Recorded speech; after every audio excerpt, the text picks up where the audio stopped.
Hello, hello. This is Christine Austin Ill. And in this recording, I am just talking about life, memories, death, choices, and why I decided to do this today, which is November 23rd, 2019. Is because it is the birthday, heavenly birthday, of my only blood sister, Melinda Austin.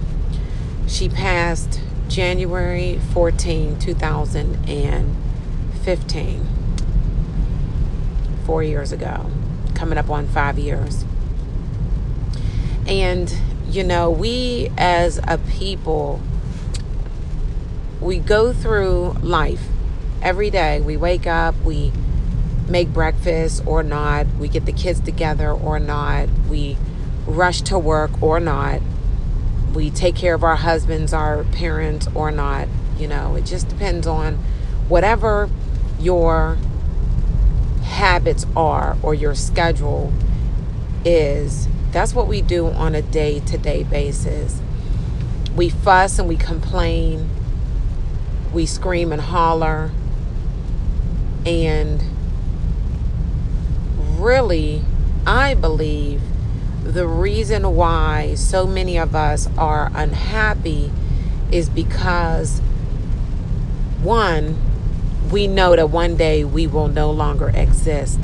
And two, we have this vision or idea of how our lives should be or what we would like them to be. And because they may not be what we think they should be or what we expected them to be, we are unhappy.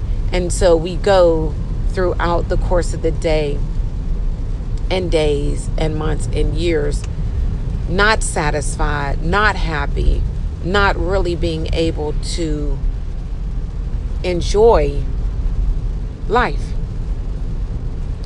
And so as I sit here today and I reflect on my sister's life and looking at our old pictures and crying and, just thinking about how we've argued and we fought and we fussed and talked about when we got old, how we would be sitting on, the porch with our grandkids and rocking on a rocking chair and talking about old times.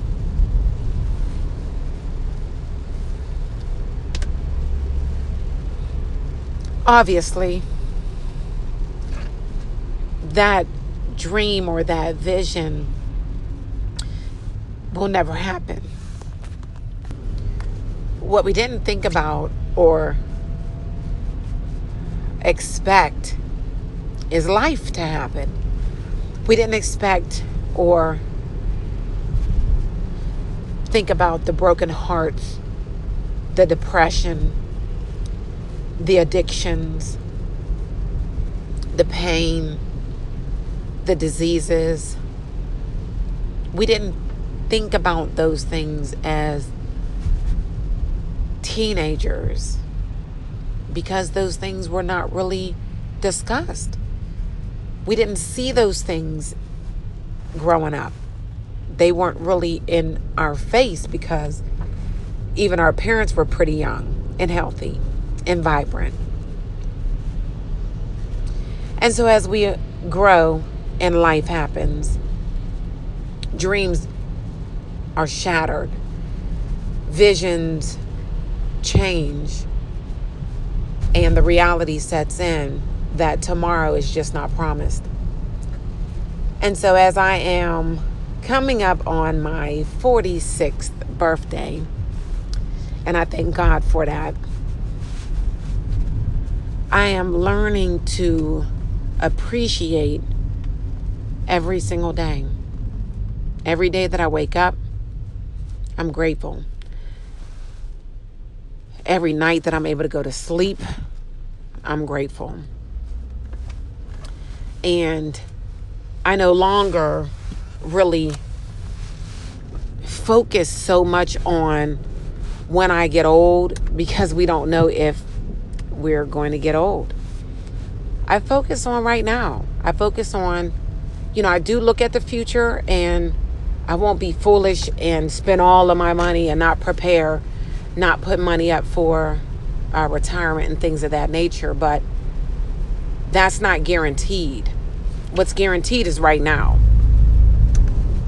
And so as I think about my sister, and I remember all of our times, the goods and the bads, the ups and the downs, and I think about my family, and I think about my friends, I think about my associates, I think about my YouTube family and Facebook family that aren't really family or friends, but I've connected in one way or another.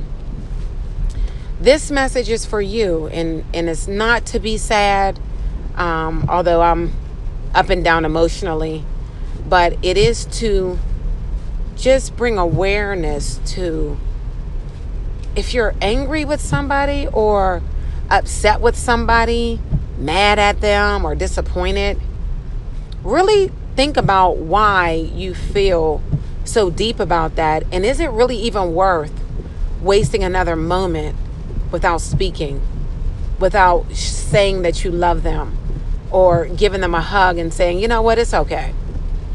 Because honestly, we are all just trying to figure this life out. We are all just trying to do the best that we can. And in trying to figure ourselves out, figure the life out, and do the best that we can, we hurt a lot of people along the way. And if we all could stop and think about that, I think we would be able to forgive more freely and understand that we all are just going through a process, and it's not intentional. Now, honestly, if you know somebody that's intentionally trying to hurt you, just get away from them, period. But for the most part, I'm speaking about our loved ones, our friends, our families, the close people around us, and they do something that, ends up affecting us. Don't let days, months go by without talking to that person and getting clarity and forgiving, because you never know when it's going to be your last day or theirs. I thank God that I don't have any regrets or anything. I don't have any bad feelings about anything before my sister had passed on. I actually had an opportunity. She prayed for me the day before she died, which was great. But it's still painful to lose a loved one. And when the holidays come around, it's a little more challenging, I think, for a lot of people, because we're so used to what it used to be. And the one thing that remains the same is change. And so we have to adapt to our loved ones not being here. We have to adapt to the loved ones that are here that are not able to participate like they used to, and love on them anyway. So as we come upon Thanksgiving, and I'm not one that's real big with holidays, but I do like Thanksgiving. I like just the fact of stopping and thinking about others. And trust me, I do know the background on Thanksgiving. I know the background on Christmas, Valentine's, and the whole nine. But just the word of being thankful. Let's just go there. Stopping and being thankful for just life. Being able to breathe, to speak, to hear, to see, to walk. To be able to say, I'm sorry. To be able to say, I love you. Just being grateful for the family that you do have that is around you, or those that are afar. Just being thankful for your opportunity in your business, in your job, whatever it is. Just being still and finding something to be grateful in, because it could definitely be worse. So I just wanted to share that today in my not so bubbly tone because obviously I'm not in my high energy self, but just reflecting on life, reflecting on death, and that it is a part of this life, and making sure that you are living your life the best way that you can, and not being so disappointed in things and so uptight about things. Just live freely, be happy, laugh a lot, and make sure that you are telling everybody how much you love them and you care about them. Make sure you're kissing people before you leave every day. You know, I have this thing like we need to be giving each other a kiss and saying I love you before you leave. I don't care if it's 3 times a day, because we never know when that day is going to come when you are called home. And the people that are here, the ones that are left behind, are going to have to deal with your absence. And just make sure that when you leave, that those that are left behind remember you the best way possible. And that's it. That's all. So I love you guys. I appreciate all you guys, all your support, all your watching, all your learning, all your sharing information and helping me to grow as well. And on today, be grateful. Call somebody that you haven't talked to in a while that you've been thinking about, and you just don't know, the situation or why you guys haven't talked in a while. Call them. Send them a text message. Write them a letter right now. Tell them you love them and you're grateful for them and you are praying for them. And let that be it. I'll see you guys soon. Bye-bye.